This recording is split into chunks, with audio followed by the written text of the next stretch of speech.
Povo de Deus, seja bem-vindo ao seu podcast Ele Pode. E hoje nós temos a honra e o prazer de receber o nosso amigo e irmão Hélio Jerônimo. Ô, meus irmãos, E aí, rapaz?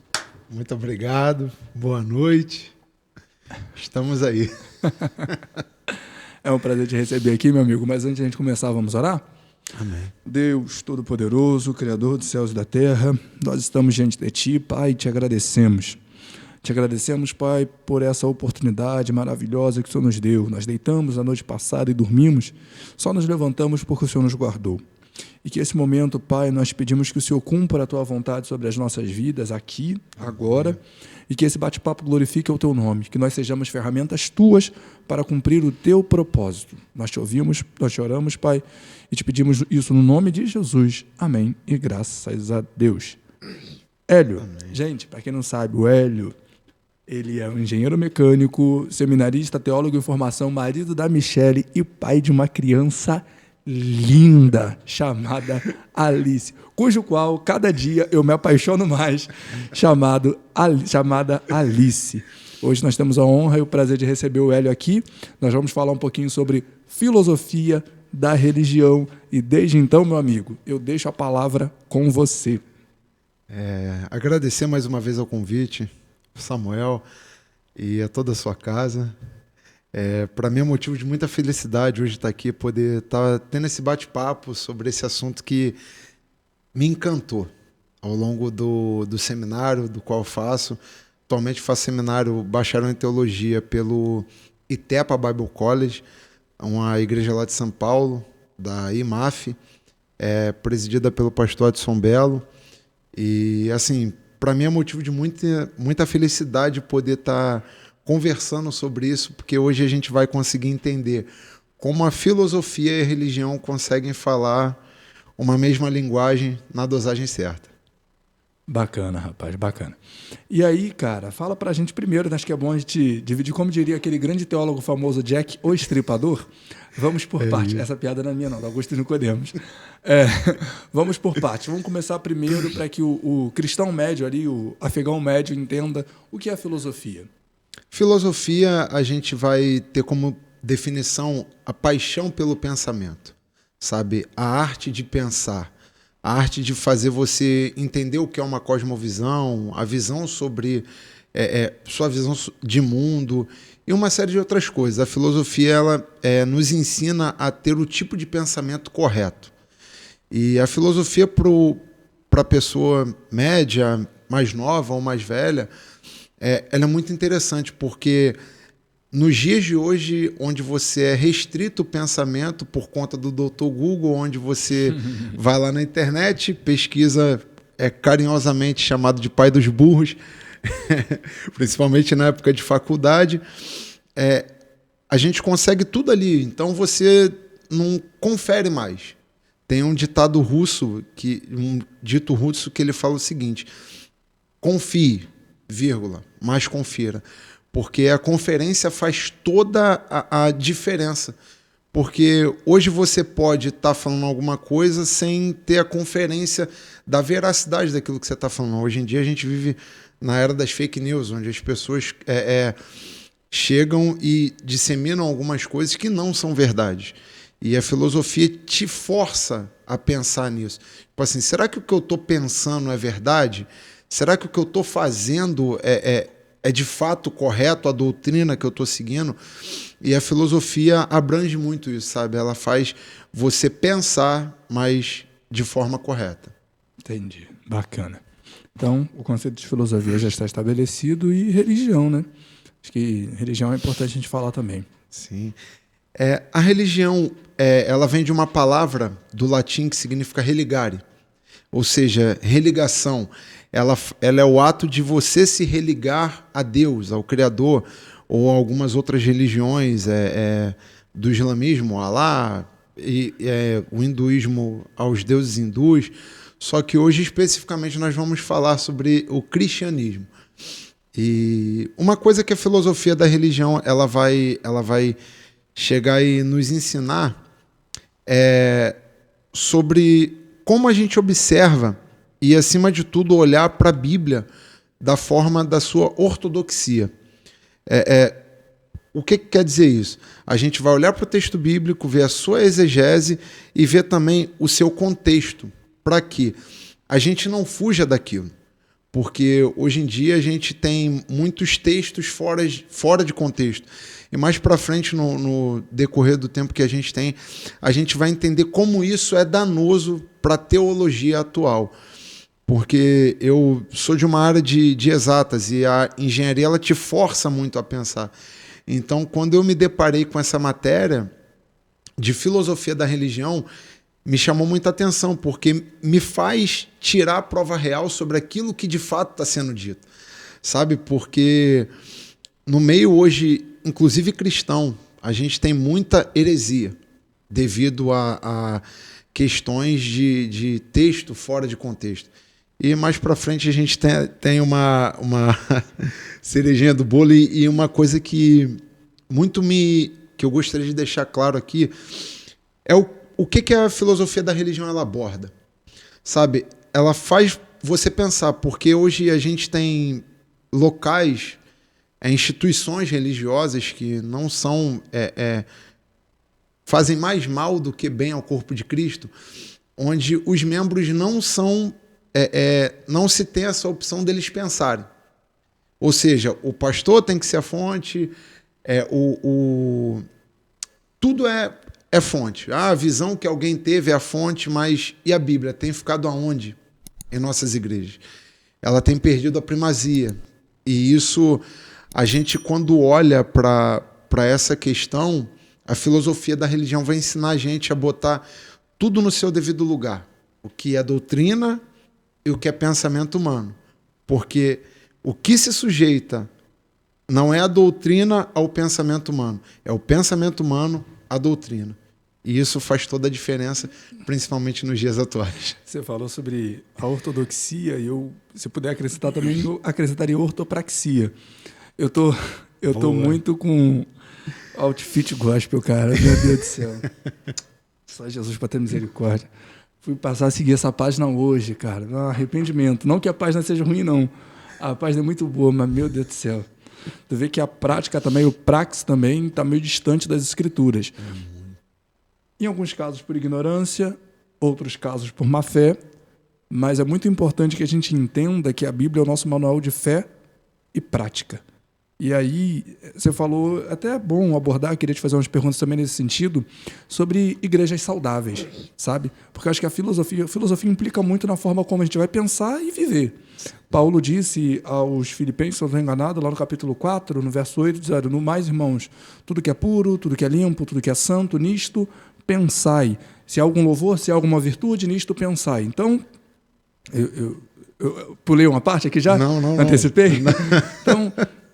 a gente tem que olhar muito para essas questões, como você falou, e às vezes tem a questão da liderança, que acha que ele é o elo de ligação entre o corpo e Deus. Não é, Cristo é o nosso elo de ligação, mas queria te deixar mais à vontade para falar um pouquinho disso e principalmente como que isso impacta a vida do cristão médio.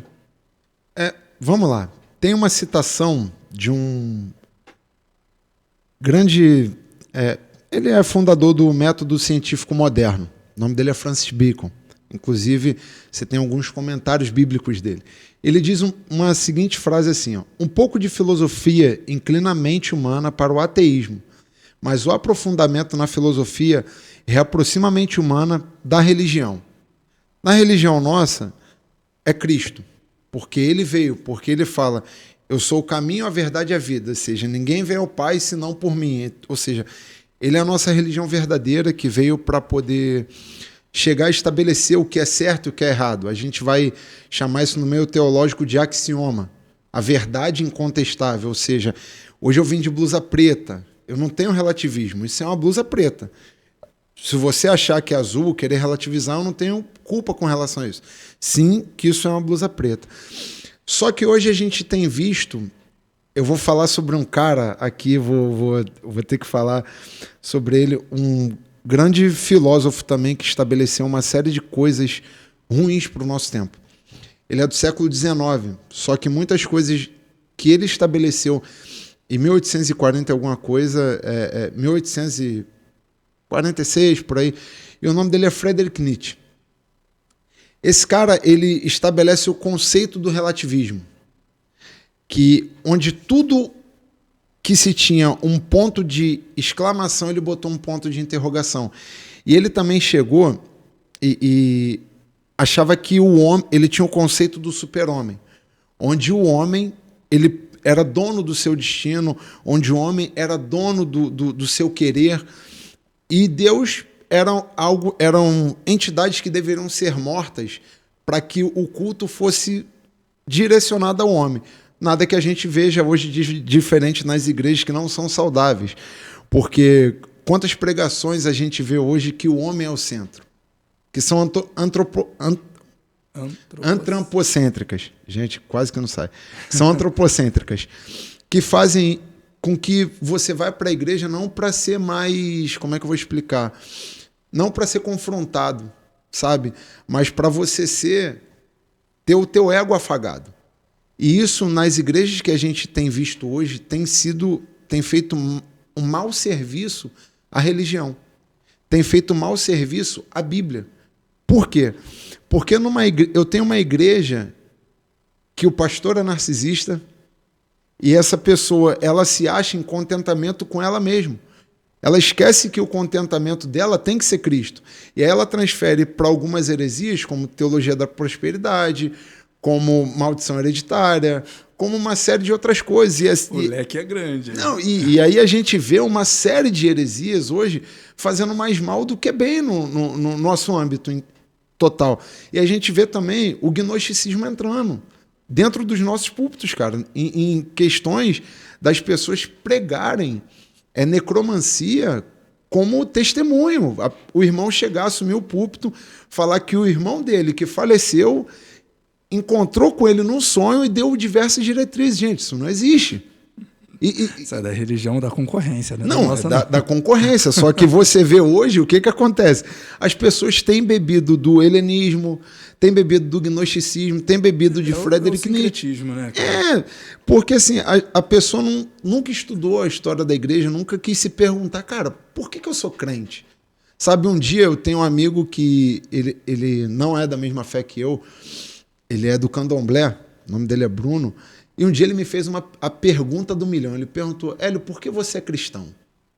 Eu falei, uau, nunca tinha parado para pensar numa resposta que eu daria se um dia essa pergunta me fosse feita, e naquele dia foi feita. A gente estava no horário de folga do trabalho, eu falei, cara, porque o único que morreu na cruz por mim e que me capacitou, que não me chama de escravo, que eu decidi servi-lo como doulos, o escravo de orelha furada, que eu entendi que o senhorio dele para a minha vida era o melhor, então eu decidi furar a orelha e servir a ele daquela forma. Mas por quê? Porque eu entendi que um dia ele morreu na cruz por mim. E isso é bem interessante porque a gente chega e vê hoje cristãos que não sabem defender a sua fé. Você vê cristão que não sabe regeneração, explicar a doutrina da salvação, e sabe, justificação pela fé. Não sabe. Ai, gente, fugiu agora. Regeneração, justificação pela fé. Santificação. Santificação, Meu Deus, eu esqueci o nome do... Enfim, uma série de outras... Gente, eu esqueci. O nome está na ponta da língua. Justificação pela fé, santificação, salvação, regeneração. Tá faltando uma, são 5, né? Isso. Adoção. Isso. Certo. Lembrei agora. E assim, a gente lida com cristãos hoje que não sabem defender a sua fé. E aí a gente vê uma série de jovens hoje sendo perdidos porque o líder só está preocupado em ensinar para ele uma coisa: servir dentro da igreja. Tudo que você faz tem que ser para dentro da igreja. Se você vai fazer uma faculdade, tem que ser para ajudar na igreja. Se você vai fazer alguma coisa, tudo gira em torno da igreja. E assim, a Bíblia é um manual doutrinário. Ela vai nos ensinar como é o nosso modo de viver. Conceito de regra e prática está dentro da Bíblia. Ou seja, A Bíblia vai dizer muito como os irmãos têm que andar juntos uns com os outros. Mas a Bíblia também vai dizer como você tem que se portar na segunda-feira, quando você não está com seus irmãos. Ou seja, quem quer vir após mim, tome sua cruz, negue-se a si mesmo e siga-me. Cristo está dizendo o seguinte, olha só, você tem que olhar para mim, você quer me seguir, você não é obrigado. Mas se você quiser me seguir, você tem que chegar e seguir da forma que eu estou estabelecendo. E isso a filosofia mostra para a gente, sabe? Porque ela força a gente a pensar, poxa, antigamente eu era escravo do diabo, antigamente eu era escravo do pecado, antigamente eu era escravo dos meus desejos e das minhas vontades. Hoje eu tenho um outro senhorio do qual eu decidi servi-lo como escravo de orelha furada e eu não estou dando valor a isso, sabe? E a gente vê hoje uma série de pastores narcisistas, uma série de pessoas que acham que são a fonte, e isso é bastante complicado. Porque se você forçar um membro que está ali a ter experiência com o texto, a ter uma experiência com a palavra, muitas das vezes o que o pastor, o líder ali está falando, não é o que está na palavra. E como é que você ensina isso para a pessoa, sabe? Que a função do camarada que está lá, para me ensinar, ele está distorcendo o que o texto bíblico fala, porque o que acontece? Na minha igreja eu interpreto assim. Então a leitura da Bíblia tem que ser partir desse óculos, dessa premissa. Não, a Bíblia se explica por si só. A Bíblia tem um contexto, a Bíblia tem um texto, a Bíblia tem para quem ela está falando. É tão certo que a cultura da época que a Bíblia era escrita era alguns pontos para os gentios. Muitas culturas se misturaram e têm aparências com a do Brasil, mas a importância não importa se eu estou inserido numa cultura judaica ou não, o que importa é o que Paulo está falando para aquele povo, e o que ele falou, eu tenho aplicações para o meu dia hoje, o que Jesus falou para aquele povo, eu tenho aplicações para o dia hoje, e quando a gente não se força a pensar nesse tipo de situação, isso muito complica a vida da gente, porque eu queria usar uma ilustração bíblica. Paulo vai dizer que as más conversações corrompem os bons costumes. E quando ele cita essa verdade bíblica, ele está nos falando sobre um tipo de situação. Deixa eu só achar aqui. Cadê você? Achei. Ele tá nos ensinando sobre aquilo que é costume e não o que é doutrina. Por quê? As más conversações corrompem os bons costumes. Não é errado você ter um bom costume, mas desde que esse bom costume esteja submetido à doutrina.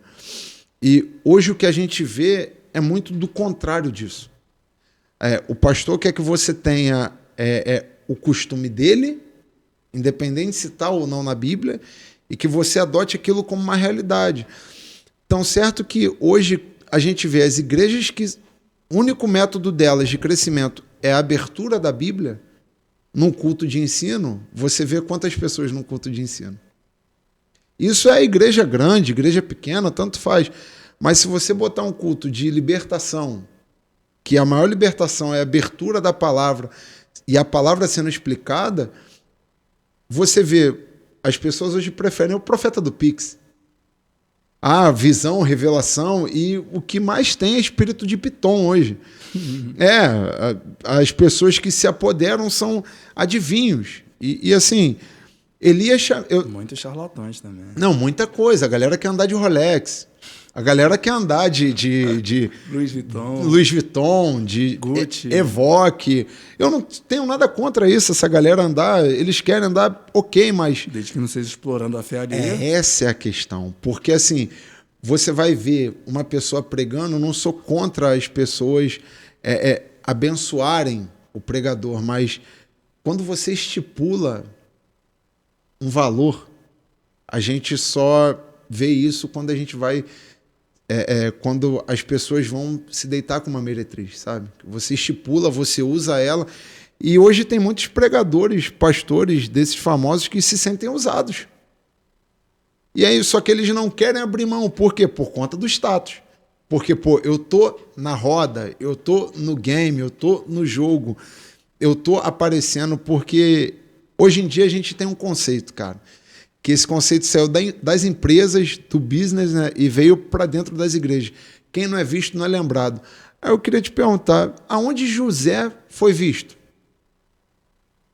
José teve um sonho.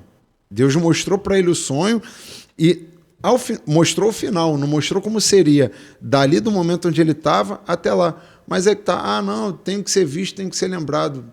Tá, quem viu Davi matando urso e leão?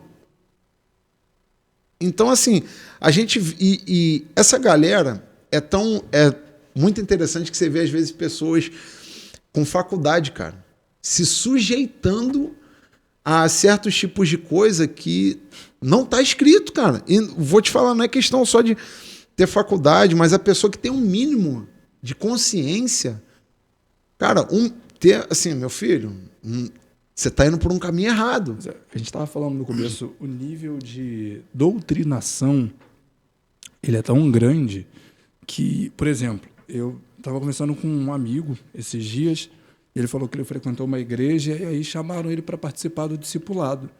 Falei, pô, bacana, e aí, como é que é? Não, botaram a gente lá para poder aprender a visão da igreja. Falei, pô, visão da igreja, cara? Sabe? Uma vez, um amigo meu, pastor, falou assim, não, Samuel, porque para estar na minha igreja tem que seguir minha visão. Eu falei, cara, desculpa, eu particularmente estou na igreja para seguir a Bíblia. Se for para seguir a visão de alguém, eu sigo a minha, que para mim é muito mais interessante do que a sua. Então, assim, a Bíblia... E, gente, eu costumo dizer, conversando com os amigos, que se Martinho Lutero, tudo bem, deixando o lado político de lado, se Martinho Lutero vivesse nos nossos dias, ele teria que promulgar uma nova reforma. Porque existe um distanciamento entre grande parte da igreja brasileira, grande parte da igreja europeia já cedeu ao liberalismo, grande parte da igreja norte-americana, que durante muito tempo foi o berço do protestantismo aqui no nosso continente, já cedeu ao liberalismo, e o Brasil está caminhando a passos largos na mesma direção. E a apostasia, sabe, o afastamento da palavra, quando a primeira das 5 solas é somente a Escritura. Então, gente, você tem Bíblia em casa, sabe? O conselho que eu dou para qualquer pessoa que venha conversar comigo, às vezes pessoas que eu nunca vi, me chamam na rede social e vêm me fazer pergunta. E eu falo, cara, se teu pastor está pregando heresia, mete o pé de lá, sai de lá. Antigamente a frase, né, era procure uma igreja mais perto da sua casa. Hoje é procure uma igreja mais perto da sua Bíblia. Hoje, e principalmente isso é extremamente importante, porque eu vou te falar, as pessoas muitas das vezes ficam nos lugares por apego. Mas apego não à palavra, mas apego aos cargos, sabe? A gente vê o concílio ali em Atos 15, onde as ideias helenistas, com o gnosticismo entrando, dando quase que um racha na igreja, e a gente vê o seguinte, os grandes líderes da igreja de Jerusalém, da igreja dos gentios, eles vão lá para falar, gente, olha só, o norte é esse aqui. E hoje o que falta para a gente é um norte, sabe? Porque, assim, é cômodo pro pastor chegar e trazer o rebanho dele ali, escravizar e botar do modo que ele acredita. O discipulado ele serve para quê? Para emancipar o discípulo a Cristo, para mostrar, olha só, eu vou seguir a mesma pessoa que você está seguindo. Às vezes você vai me ver falhando, ok, mas Cristo não falhou. Cristo é o nosso maior exemplo.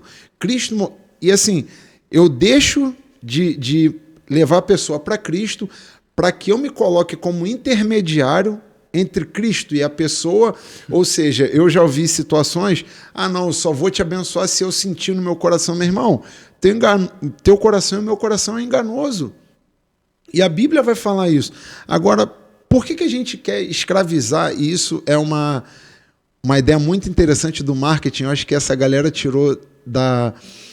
E eu vou te exemplificar da ideia de Davi e Golias. Sabe, Golias fica 40 dias no vale, descendo. Rei Saul, exército, manda alguém para cá. Quero ver se tem alguém mais forte. Golias entrou na mente daquele pessoal durante 40 dias. E aí você vê que, tipo assim, ninguém quis se prontificar.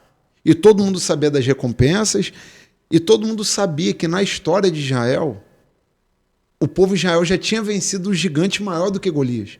Moisés, quando vai lutar com o rei de Og, ele vence aquele cara. E aquele cara tem 4 metros, meu amigo, por 2 de largura. O cara é um armário de 4 metros. E como que a gente chega e... Poxa, eu vou aceitar um camarada desse, sendo que, meu Deus, já me garantiu lá atrás com uma pessoa maior do que ele. E Davi, quando chega naquele arraial, ouve ele falando, se toma de uma ira para poder encarar aquele cara. Porque Davi tinha matado o urso, Davi tinha matado o leão. Ninguém viu. E assim, e ele chega e fala para Saul. Então, e vai lá e vence com uma funda e uma pedra, armamentos que não eram de guerra para aquele tempo. Só que isso a gente vê como as pessoas se deixam levar por conta de um pensamento. Por quê? Porque uma mentira contada várias vezes, ela tem o poder de se tornar verdade, é o que o pessoal chama de sofisma. E o sincretismo religioso, e a Bíblia vai chamar isso de feitiçaria também, que inclusive eu sou obrigado a falar, e eu já fiz muito isso, cara. Olha, eu já fiz... Nossa, eu chego a rir, Samuel. Meu Deus. Eu já carreguei arca. Eu já andei de talite na rua. Eu já enviei pedido de oração para queimar no monte.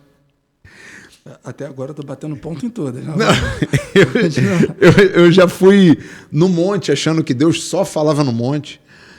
E se eu fosse falar outras coisas aqui, o povo ia ficar assustado. Já tive que enterrar meus pecados. E tem uma programação chamada Encontro com Deus, cara, que assim, eu fui em 3 encontros e depois de um tempo passei a me perguntar, cara, se o encontro é tão bom, por que essas pregações não discorrem nos nossos cultos de domingo? Aí você vê, o encontro não resolveu, aí eu tenho que ir para o reencontro. O reencontro não resolveu, eu tenho que ir para o encontro de nível. Aí eu tenho encontro de nível 1, 2 e 3. E assim, hoje, quando eu olho para a Bíblia, eu falo, Jesus, Senhor, me perdoa, porque muita coisa que não está na Bíblia... Já fez mapeamento espiritual? Já, Neuza York, foi embora. Não, Neuza York é a pior coisa do mundo, que é a maldição hereditária.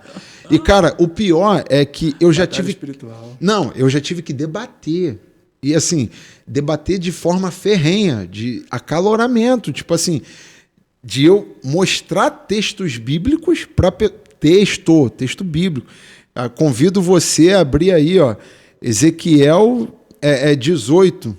Capítulo 18, versículo 19 e 20. Vai falar sobre isso. Acaba ali, porque o conceito de maldição hereditária é desde a época do deserto.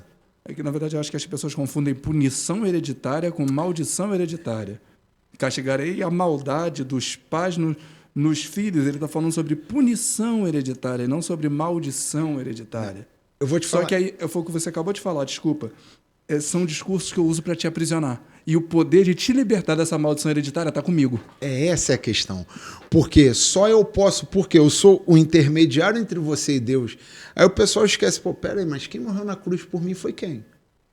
Sabe? E aí a gente transfere poder e autoridade de Cristo para poder e autoridade para uma outra pessoa.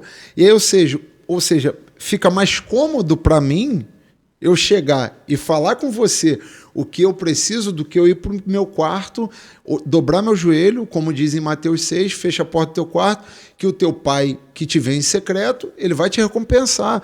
E aí o que acontece? A gente chega num tal nível de burrice, não tem outra palavra, só...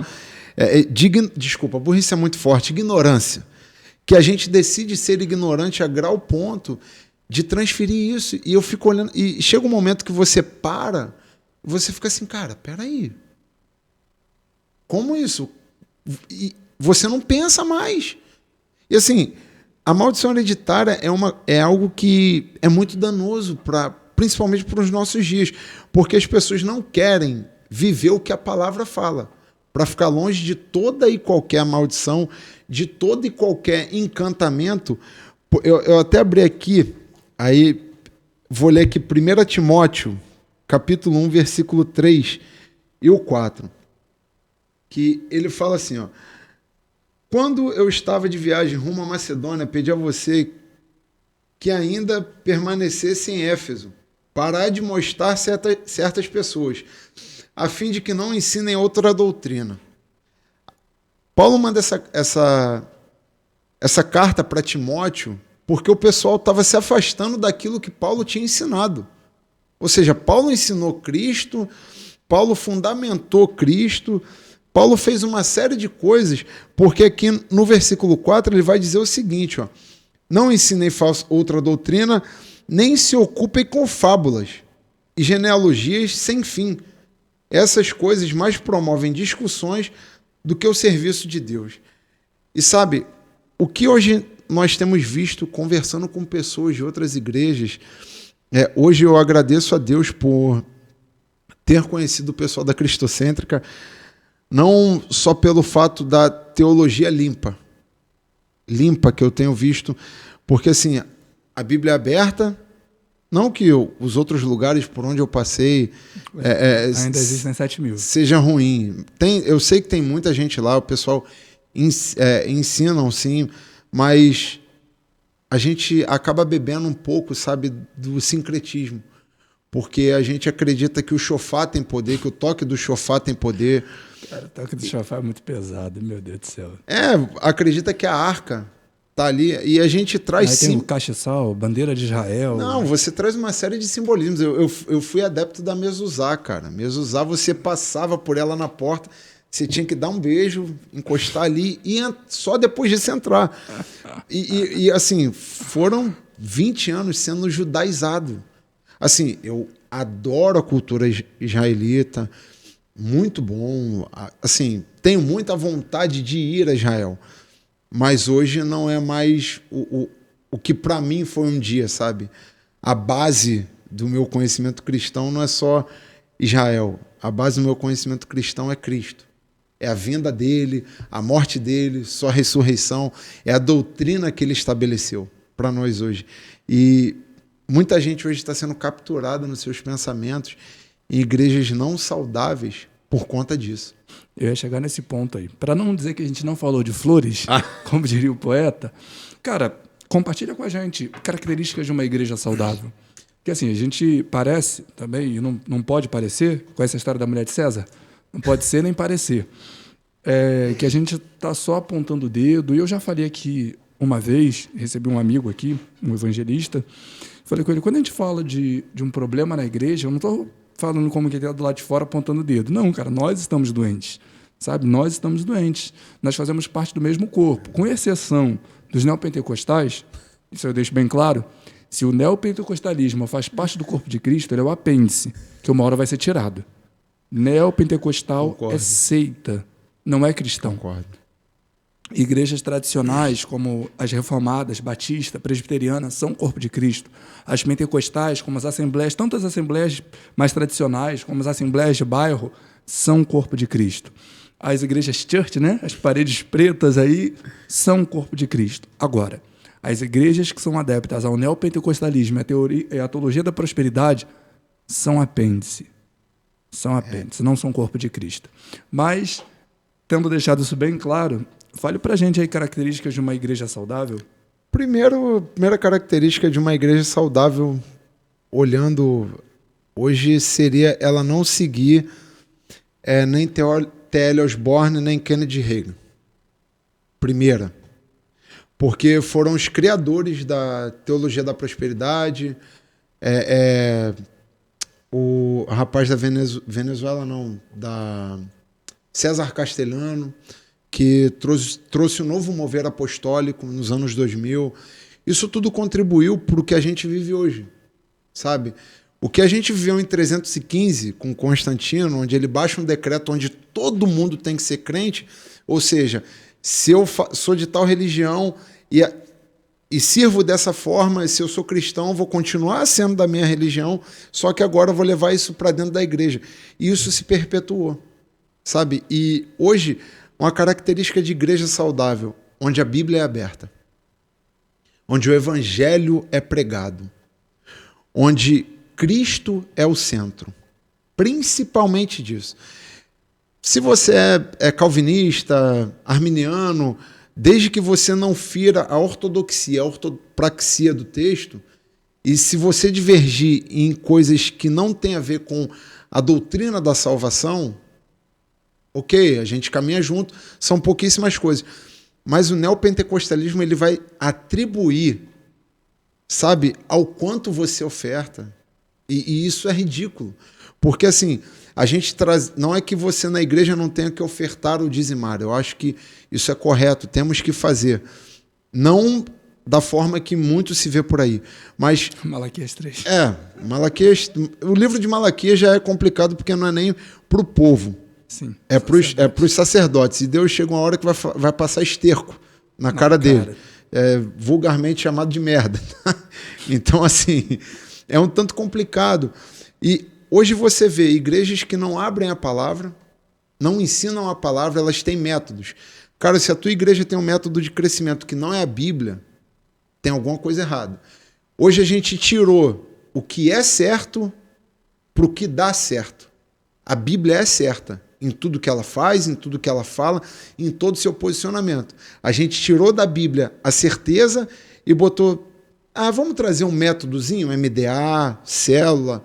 Não que isso seja ruim, só que é Cristo que está sendo o centro ali. Sabe, a gente, infelizmente, tem trocado o santo pelo profano. E a gente tem deixado de abrir nossas Bíblias, de ser saudáveis. Uma igreja onde você não pode tirar férias, estar com a sua família. Uma igreja que não instrui o homem. Para mim, isso é o pilar. A Bíblia não é machista em momento algum, tanto que Jesus, quando aparece na ressurreição, se apresenta às mulheres, sempre tratou a mulher da forma como vaso mais frágil. E assim, a Bíblia, por ela mesma, acaba com o machismo nessas questões. E assim, só que a gente vê as igrejas hoje dão muito voz a quem deveria ser cuidado, que são as mulheres, e inibem os homens. Ou seja, o homem é só uma coisa, a gente não vê os homens orando, ou seja, numa igreja saudável, os homens oram. Numa igreja saudável, os homens se colocam à frente para fazer o que tem que fazer. É lavar um banheiro, os homens estão lá. É lavar a louça, os homens estão lá. Porque quando Deus cria Eva, Adão já cuidava do jardim, já fazia tudo. Eu não vou dizer para você que tinha louça, até porque a Bíblia não... Mas conjecturando, se tivesse algo para... nova revelação? Não, jamais, isso aí... Não, jamais, até porque eu tenho medo da terra abrir, não, jamais. Porque assim, a gente vê hoje o trabalho com os homens muito precário e o trabalho com as mulheres muito aceso, porque o homem entrou numa situação de tipo assim, já que a mulher está fazendo, deixa ela fazer. Na criação dos filhos, sabe? E características de uma igreja saudável, para mim, são essas, sabe? Eu, há um tempo atrás, estava sem ir para um lugar, congregar, e a primeira coisa que eu olhei foi assim, vamos ver o ensino. Como que é um ensino? Porque todos nós vamos ser julgados diante do tribunal celestial naquele grande dia. E, gente, não existe arrebatamento secreto, tá? Não, isso é totalmente errado. Essa ideia do arrebatamento secreto, essa ideia não tem 300 anos, cara. Não, é do século XIX. Não tem 250 anos. Então, assim, a gente pega verdades, como, por exemplo, a gente vê lá, o texto bíblico vai dizer que o nome, em uma das 7 igrejas, que o nome da mulher é Jezabel. E a gente adotou que a Jezabel do Antigo Testamento reaparece no Novo Testamento como um espírito. Eu virei e falei, gente, espera aí, então. Se a pessoa morreu, a gente vai ter espírito de uma série de coisas entrando em outras. Assim, não é assim. A forma que aquela mulher agia como uma falsa profetisa dava a entender que era como a Jezabel que Elias enfrentou. Não é um espírito que saiu de lá, foi para o céu e ficou lá. Essa é a questão, mas o povo bota como se fosse um espírito. E aí você tem muita coisa, né? Espírito de Jezabel. A exegese está muito grande. O povo está inserindo muita coisa no texto, sabe? E quando você para ver igrejas saudáveis, isso é muito bom. Isso é muito bom. Porque geralmente essas igrejas saudáveis, muitas das vezes são pequenas, cara. Sabe? Porque o nível tá aqui. Elas jogam aqui. Por quê? Porque você não vai fazer nada sem base bíblica. Você não vai fazer nada sem antes consultar o texto, ver o que o texto fala. E outra coisa, uma igreja saudável, o pastor não é o detentor absoluto do conhecimento. O pastor, ele é a pessoa que vai... Se um irmão tiver... Vou usar um exemplo que eu tive recentemente. Eu vim de um local que você não podia falar. Você não podia... você tem que falar assim. Se você falava de uma forma, estava errado. Se você falava de outra forma... Ou seja, você não falar que era o certo.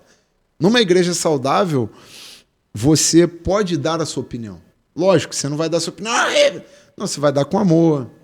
Você vai falar... E o principal, você é ouvido naquilo ali. Mesmo que a sua ideia esteja errada, ou de repente a sua ideia seja boa para um outro momento, você vai ser ouvido, vai ser tranquilo, porque não existe o pastor narcisista. Sabe? E essa figura do narcisismo hoje tem tomado os nossos púlpitos, que é como a gente citou, Friedrich Nietzsche. Está aí hoje, século XXI. Cultura do super-homem, onde eu sou a quarta pessoa da Trindade, onde eu sou um semideus, onde entre eu e Deus não tem diferença nenhuma, e o povo dá glória. O povo curte. Você é o centro de Jesus, cara. Velho, assim, tem umas coisas que não tem como. Não tem como a gente chegar e dar continuidade numa situação dessa. Para quem não sabe quem é Nietzsche, possivelmente você viu o filme Deus Não Está Morto. Esse filme Deus Não Está Morto é para combater a frase de Nietzsche. Ele diz que Deus está morto. Uma vez eu vi acho que é meme, né? Chega a ser meme. A frase de Nietzsche, Deus está morto. Nietzsche está morto. Deus está morto, assinado Nietzsche. Vem embaixo. Nietzsche está morto, assinado Deus.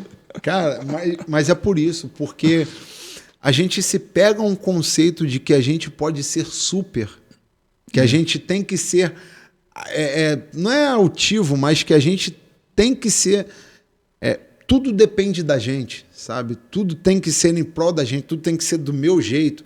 Só do meu jeito eu posso alcançar, só do meu jeito eu vou acontecer. Não estou dizendo que você não possa seguir exemplos que deram certo. Só, cara, o melhor exemplo do que deu certo é Cristo, é Paulo. Quando se trata de igreja, é Cristo, é Paulo, é Pedro, são os apóstolos. Você pega ali hoje... Os apóstolos da Bíblia ou os atuais? Não, os apóstolos atuais não tem como. Não, assim, é o que eu estou falando. César Castelhano, nos anos 2000, eu fazia parte de uma igreja que tinha um mover apostólico. E assim, era um homem de Deus, mas eu fico vendo... Novo mover apostólico, aí você vê que a última aparição de Cristo para alguém é para Paulo. Aí eu viro e falo, peraí. A gente tem que ter uma base. Para ser apóstolo, Cristo tem que aparecer para a pessoa. A pessoa, você teve um encontro com Cristo, como é que foi isso? Diga-me mais. Cara, eu ouvi a frase de um amigo meu, esse amigo meu mora lá no Tocantins, Colinas do Tocantins.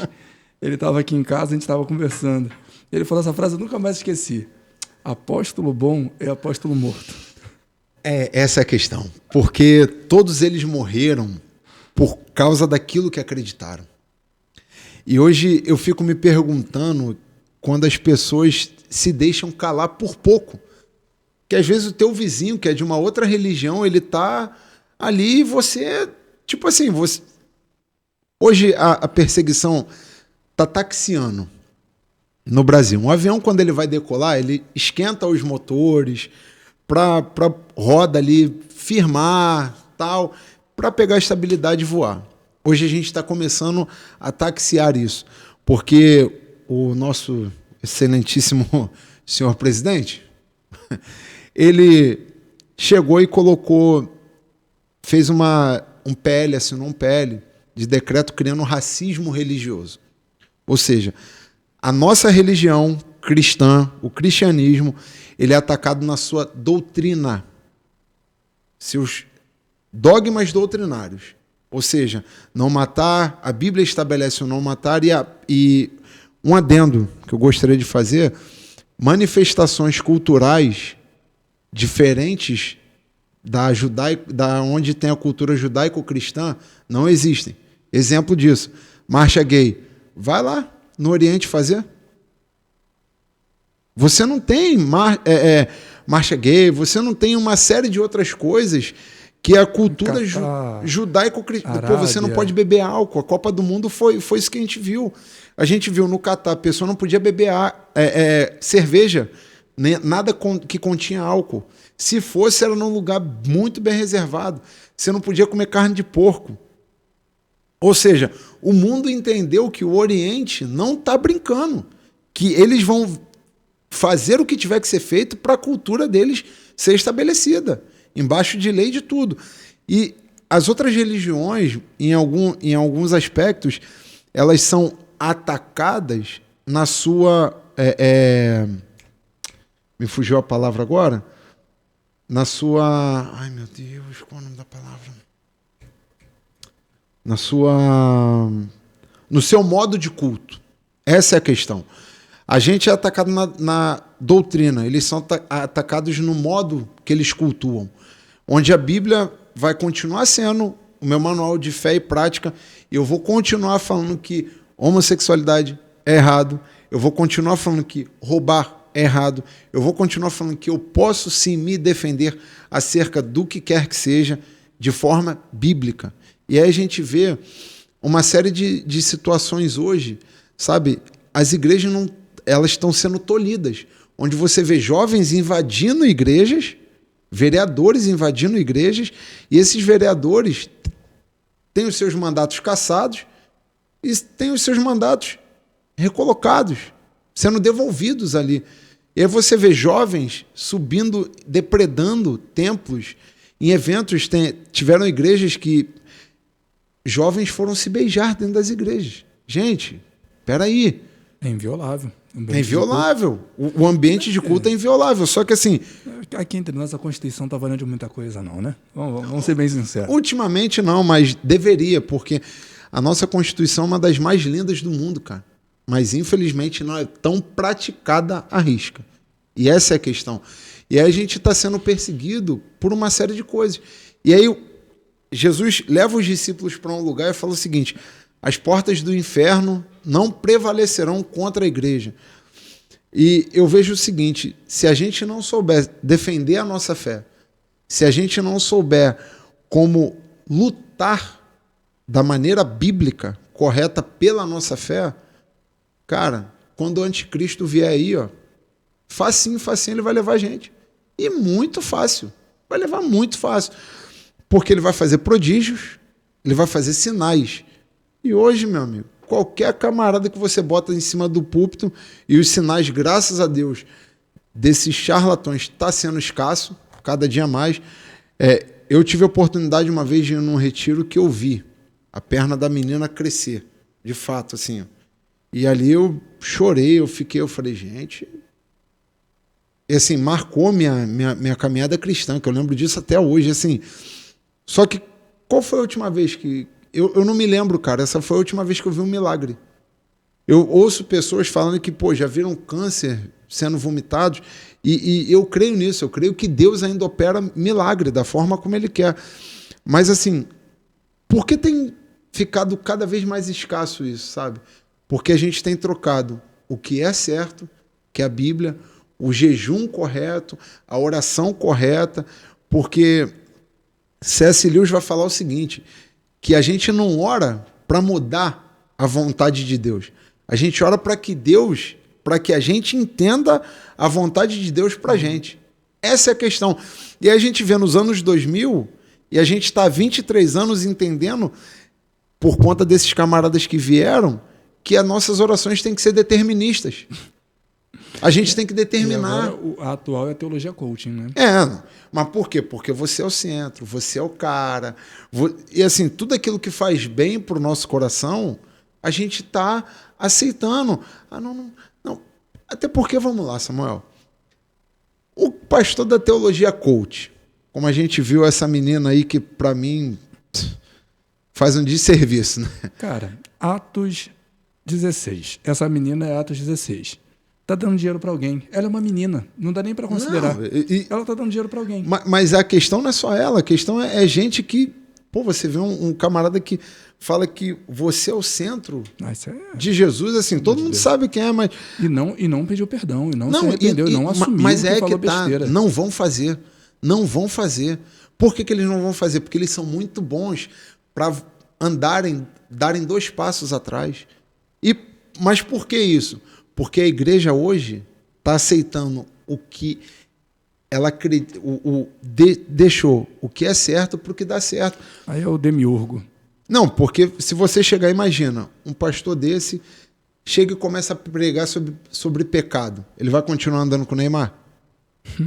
Ele vai continuar sendo o chaveirinho dos Big Brothers? Ele vai continuar sendo o pastor dos artistas? Porque eu vou te falar, eu chego num lugar... Eu vejo que a teologia está liberal, progressista. Eu falo, opa, peraí, isso não é bíblico. Isso não tem nada a ver com a Bíblia. Porque, assim, se eu vejo que, Romanos 1, a partir do 36, não está sendo pregado, peraí. E esses dias eu tive uma experiência muito ruim. Foi de ver um jovem, do qual eu, durante um tempo, fui coordenador de adolescente. Esse jovem chegar e me apresentar o namorado dele, cara. Velho, isso me corroeu a alma. Isso me dói, porque eu virei e falei, olha como os nossos jovens estão sendo perdidos para a teologia liberal. A Bíblia não está sendo aberta, ou seja, as pregações deixaram de ser expositivas, cara. Elas não são mais expositivas. Elas são temáticas. Ou seja, eu pego um versículo isolado, não explico o texto, não explico o contexto, eu pego aquilo ali e meto bala. Falo o que eu quero. Falo o que eu quero, dentro daquilo ali. E assim, isso é muito ruim, porque você não traz nenhum tipo de embasamento bíblico para a pessoa. E como que a gente fica hoje? Sabe? Aí o pastor de uma igreja séria tem que pegar aquela galera que está indo para a igreja dele, cheia de carrapicho, cheia de doença emocional, porque as igrejas não saudáveis, essas igrejas que escravizam o povo ao ponto de segunda a segunda ter eventos, ou seja, a pessoa não tem tempo para a família, ensinam essas orações deterministas, que eu já passei por uma situação de pessoas que oravam, tinha um ente querido da nossa igreja que estava no hospital, quase morrendo, e a gente orando, determinando, e pá. E o camarada subir, meu irmão. Diz ele que foi tomado pelo Espírito Santo, subir no púlpito, tomar o microfone do pastor e falar que Deus mostrou para ele. E, cara, 5 dias depois a pessoa morrer, velho. Que Deus... Eu perguntei, gente, que Deus é esse? Porque, assim, como que a gente faz isso? Como que a gente tem brincado com a nossa fé? Mas se é numa igreja séria, meu irmão, não. Foi Deus que te mostrou, não. Isso aí foi o Satanás. E tirava ele dali. O irmão tá emocionado, né? Mas aí é que tá, a gente deixou as nossas emoções dominarem muitos púlpitos hoje brasileiros. E aí eu sinto, não pena, mas eu fico muito chateado. Porque o pastor da igreja séria, o pastor daquela igreja que está ali lutando de forma bíblica, que está ali abrindo a Bíblia, ele tem que lidar, e assim, muitas das vezes ele está sozinho. E ele tem que lidar com uma série de pessoas que estão ali. E assim, uma vez eu conversei com um amigo, eu falei, eu estava até conversando com a minha esposa em casa, eu falei, o povo não sabe, o povo cristão não sabe viver sem chicote. Não sabe. Por quê? Porque se habituou tanto a viver com chicote, é a parábola do elefante com a cordinha, da linha. Você bota uma estaca aqui, amarra o elefante desde pequenininho e fala que ele não pode passar dessa linha. Depois de um tempo, você tira a corda da perna dele, você doutrinou, ele já não passa daquela linha. E é assim, a gente fica sempre, só quer saber de pressão, chicote não, segunda tem isso, terça tem aquilo, quarta tem aquilo outro, quinta, papa. E você curte sua família quando? Quantos casos de pastores que a gente tem visto se matando? Quantos casos de pastores a gente tem visto depressivos? Sabe? Porque a gente hoje está só querendo. E o que a gente está dando na nossa comunidade de fé local? Porque a gente começou a entender que a gente tem que ser escravizado. E quando você vai para uma comunidade de fé saudável, que você está livre, você não sabe o que fazer, pô. Você fica igual cego em tiroteio. Peraí, eu vou para onde? E aí você conversa alguma coisa com o pastor, pô, cara, que ideia boa. E tu fala de novo porque, caramba, pô, sua ideia é boa, irmão. Aí você fala assim, rapaz. E aí você fica maravilhado, porque assim... É uma coisa simples, né? Parece que o cara é só uma coisa simples, é só o normal. É só o que deveria ser. E assim, e a gente perde tudo. Eu conheço amigos que perderam famílias, cara, em prol das instituições. Eu ouvi uma frase de um pastor na internet muito interessante, que ele falou assim, ó, aqui nós não discipulamos mulheres, e não sendo contra a mulher, porque a Bíblia vai nos ensinar que as mais velhas ensinam as mais novas. Mas ele falou em que perspectiva? Da perspectiva do seguinte, se a sua mulher só escuta o pastor da instituição, você já perdeu a sua esposa para a instituição. E você, como marido dentro de casa, como você vai falar alguma coisa e a tua esposa vai te obedecer? Como você vai falar alguma coisa com a tua esposa e vocês vão chegar a um denominador comum? Por quê? Porque lá atrás, um outro pastor falou que não, vamos discipular. Eventos para casais são maravilhosos, mas eventos para homens tem que ser, cara, a cada 15 dias. E tem que pegar esses caras mesmo. Tem que pegar. Eu vou te falar, tem que pegar, porque tá muito mimizento hoje. E o homem não pode ter mimimi, meu irmão. Porque eu já fui ajudar amigo que não sabia trocar um pneu de carro. Pô, meu irmão. E eu vi uma imagem na internet muito triste. O cara enorme, muito acima do peso dele, carregando a bolsa da família, a sandália da filha e um cara com a mulher dele nas costas dele, carregando a filha dele numa enchente. Aonde a gente está chegando? A gente não está ensinando ao homem mais como ser homem. E aí, assim, a gente vê que a gente não tem uma igreja séria porque não temos homens sérios. E aí complica tudo. Você embola todo o meio campo. Porque como você vai chegar numa igreja saudável? Sem um presbitério saudável? Onde você tem as medidas de contrapeso. Pô, tem aqueles irmãos, poxa, pastor, olha só, o senhor se equivocou nessa visão e tal, Paraná. Pô, pastor, vamos conversar e tal. Só que assim, hoje a gente não tem isso. Por quê? Narcisismo desenfreado.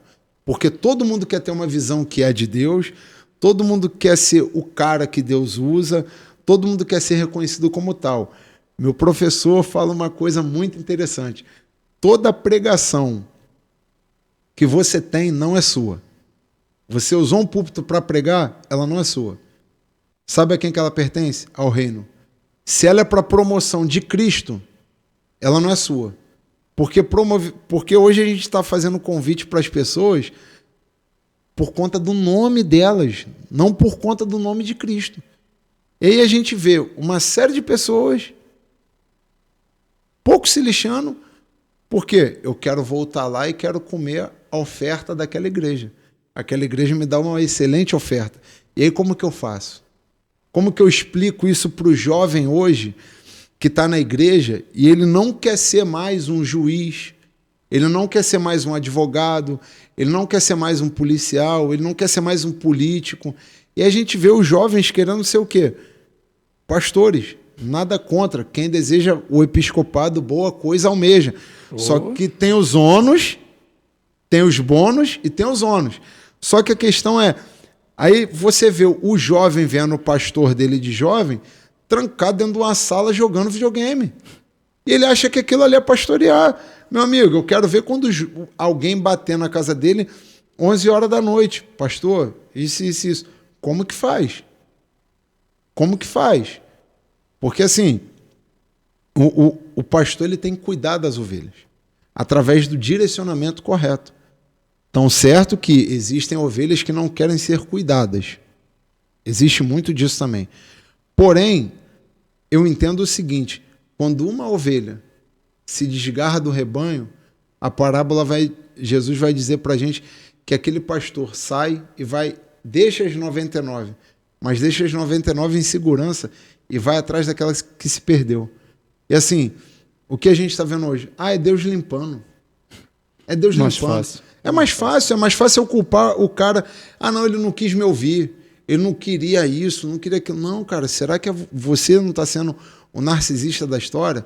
Será que você não está sendo o cara que ninguém pode te falar nada? Que ninguém pode... que tudo tem que girar em torno de você, que você é a fonte, não que a Bíblia é... Que eu tenho que chegar a ler, vejo o contexto, vejo o que Paulo está falando, trazer uma aplicação para a minha vida, eu tenho que passar por você para saber se aquela aplicação é verdade ou não. Gente, não existe. Isso não tem como. Meu amigo, a gente está caminhando para o final. O papo tá bom, mas a gente fica... Para quem tá, meu Deus, como é que vai ser? Foi bem tranquilo, né? Foi tranquilo. O nome do Senhor foi glorificado, com certeza. Mas eu te agradeço por estar aqui, tá? Por ter despendido esse tempo para estar aqui com a gente. Pô, muito bom mesmo. Conversar, e quando a gente começa a falar sobre Bíblia, teologia, a vida prática, o negócio rende. Dá para gravar uma série, sabe, sobre esse assunto. Mas as portas estão abertas para que você volte sempre que você quiser e puder, sempre que Michele deixar, você pode voltar. Você pode voltar, vai ser um prazer. Queria mandar um abraço para o César, tá? César, um abraço para você. O Hélio veio, tá bom? Espero que você tenha chegado até aqui para receber esse meu abraço. Deus te abençoe. Meu amigo, muito obrigado. Que Deus te abençoe. Está com você. Faça seus agradecimentos. Faça a oração final também. Gostaria de agradecer o convite e toda a equipe do Ele Pode Podcast. Motivo de muita gratidão poder conversar e sempre que precisar, estamos aí à disposição para poder conversar sobre esses e outros temas. E é isso. Sem agradecer também aos nossos amigos lá da Cristocêntrica que abraçaram a gente de uma forma ímpar, ao pastor local, não posso falar muito dele, mas seria descortês da minha parte não agradecer a ele, que inclusive está aqui na minha frente. E muito obrigado, meu irmão, muito obrigado. Estar com vocês ali tem sido um tempo de alinhamento, nossa, sobrenatural, não só para mim, mas como para toda a minha casa. Então vamos orar para o encerramento. Senhor, muito obrigado, porque hoje podemos conversar um pouco aqui, Senhor, sobre, dentro do campo filosófico, dentro da religião também, sobre como devemos pensar, a forma que devemos pensar, que devemos submeter os nossos costumes à doutrina, e a doutrina é a tua palavra. Quero te agradecer por essa oportunidade tão rica de poder estar aqui com esse irmão, esse amigo que o Senhor proporcionou esse encontro, Senhor. Muito obrigado. E que possamos abençoar vidas, Senhor, através de todo esse conteúdo, Pai. Assim eu quero te agradecer e quero pedir, Senhor, mais uma vez que o teu nome continue sendo glorificado neste dia, Senhor. Muito obrigado. Em nome de Jesus. Amém. Amém. Eu embolei as coisas que eu falei, não embolei não.